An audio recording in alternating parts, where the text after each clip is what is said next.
Hi, diagnosis students. This is Dr. Robinson. This video is going to accompany the syllabus, and really this video is just going to go into detail about the assignments and expectations for CNS 5360 diagnosis and treatment for the fall 2019 semester. As you can see what's on the screen right now, I'm going to go through the syllabus. I'm going to skip over the parts that you can read on your own, but if you have any questions about them, please let me know. As you can see, the very first part is just information about me. So my office hours are there, the date and time of our class, how you can get in contact with me. Honestly, the best way to get in contact with me is not my office phone number. I'm rarely there, so because I teach here in Wilmington, but my cell phone number you're more than welcome to use as long as it is directly used for course work and texting relevant to coursework or classwork. And then, of course, my email address. Those are the two best ways to get in touch with me. So that's, and again, you can see my office hours here. I am on WebEx on Tuesdays from 1 to 3 and in Pembroke in person from 10 to 1. And then at any point, if you want to meet with me, we can set up a discussion. I'm not going to go into course description. You can read all that, but essentially this is an overview of using the DSM. This is an overview of what it's like to diagnose mental health issues and your role, your responsibility, and then certainly, of course, going into the DSM and going through the different disorders and diagnostic criteria associated with each. This here course objectives, and that's just sort of what we hope you will get out of this class. That's the aim anyway. Here's your textbook. You need the DSM. You're also responsible for watching a movie called Lars and the Real Girl. If you have not watched it, make sure that you figure out how to have access to it. If you're Amazon Prime, I think it's free. You may need to rent it, so that might be a cost to consider right now. But that is something that you're going to need to watch for this course. And we have, as you'll see when we go over the assignments, there's an assignment related to this. So you're going to need to make sure that you have access to that at some point during this semester. You also need the APA manual. You should have purchased this when you started the program, so I'm assuming all of you have it. And here's some other resources here for you to use. This is CACREP information, so these are standards that we're addressing in this class. And I'm just going to keep going. Attendance policy, what's really important is you cannot miss more than one class to receive full credit. If you, excuse me, if you miss more than one class, you cannot get, the full credit in the course. So that's just sort of class policy and attendance policy. Confidentiality, I'm going to bring in examples from clients that I've worked with or clients that my supervisees have worked with, and I'm going to do so in a way that honors their confidentiality. So I'm going to leave out information that could be potentially revealing of who they may be.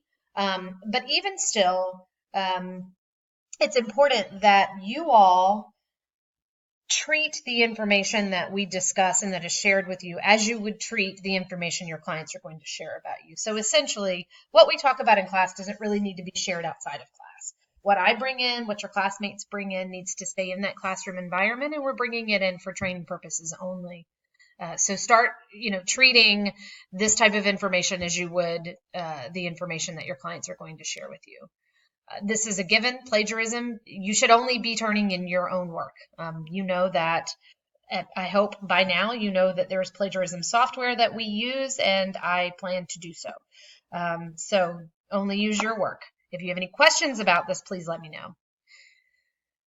Late assignments and policies, this is the policy right here. What you need to know that's really important is that modules, so the assignments that are due during the weeks that we don't meet, the online weeks, they are not accepted after the due date. I do not accept late modules. These are, you have a week to complete them. And, barring some sort of major issue or concern, or if something happened that's really big, I don't accept these late. You have a week to do them, and they're, you know, they're due every week that we don't meet in person. So there's a reason why I'm not going to accept them late. The other assignments that you have due in this course, if they are late, 5 points is deducted each day that they are late, and I will not accept any assignments past 1 week of it being due. Here's some important information about how to upload your information. Please follow this strictly. It's very difficult for me to open material that isn't uploaded properly. This all information, please read this, please understand it. The grading scale, your total of 200 points in this class, and you can see that broken down right here. If you do everything that you're supposed to do and you do it in a way that satisfies the requirements, then you should have no problem in this course. This is a content heavy course, which means there's a lot for you to sort of digest and a lot for you to process. But I plan to go through this with you all in a way that sets you up for success, not sets you up to be tricked or to make it unnecessarily difficult. So let's jump into the course requirements. 10 points off the bat of your final 200 points is for engaged participation. And what this means is you need to show up, you need to be on time, and you need to be engaged during our face-to-face meetings, which means you need to be a part of the discussion. You need to talk. You need to ask questions. You need to bring in points, discussions, valid debate topics if it's necessary. But you just need to be engaged. That means not on your laptop searching for shoes. That means not on your cell phone.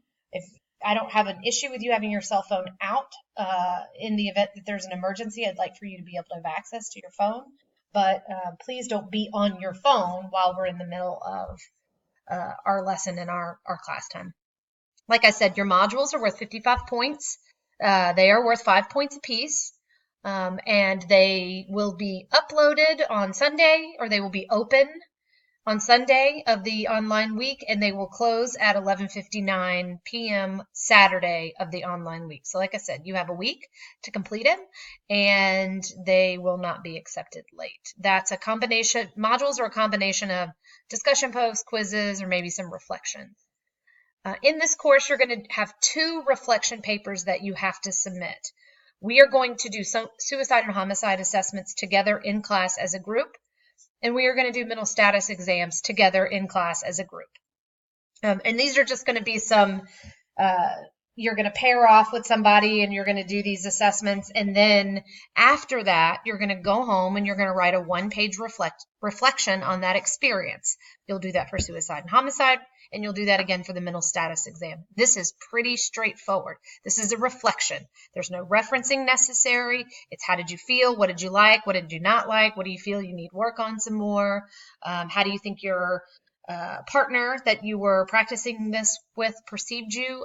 There will be some more prompts put into Canvas, but this is a 1-page reflection.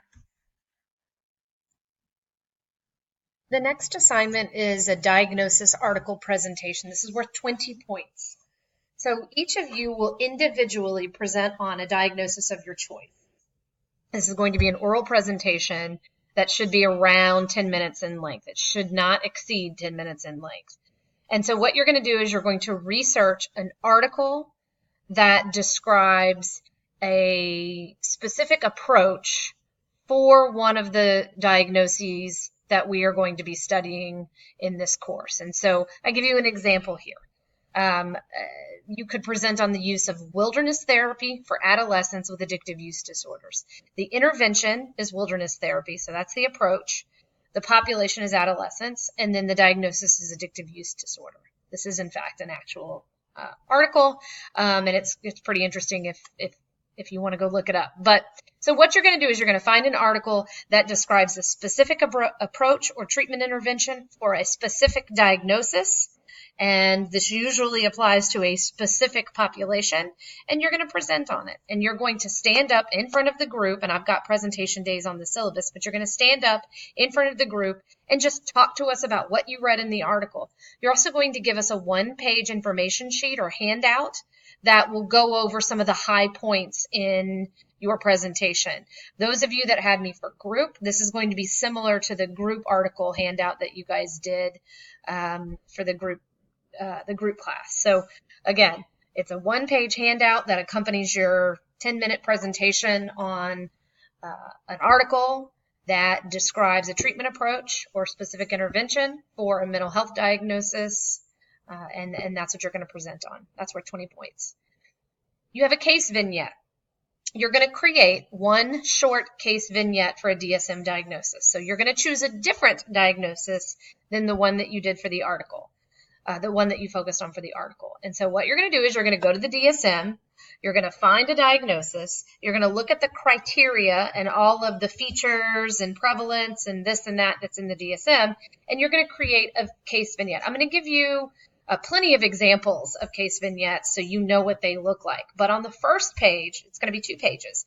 The first page should be the case vignette. You're going to describe your the person who you're detailing in the case vignette, and you're going to describe the criteria that they display that is associated with the diagnosis that you've chosen. The second page, you're going to tell us what the diagnosis is by virtue of supporting it through the criteria that you are going to be putting into your case vignette. So tell us the diagnosis, tell us the associated criteria that your person in the case displays, and then you're going to provide one theoretical approach to treating it, a goal, and at least 3 objectives. Again, we're going to go over this in detail because I'm going to give you some examples of goals and objectives. And then you're just going to upload your case vignette to Canvas, and all students will be able to use it and see it for future use in professional practice. Movie critique and consultation. This is where Lars and the Real Girl comes in. You are going to independently watch Lars and the Real Girl, and then we are going to come together as a class and discuss this movie. You can see here it's worth 10 points, and I've already broken the points out for you.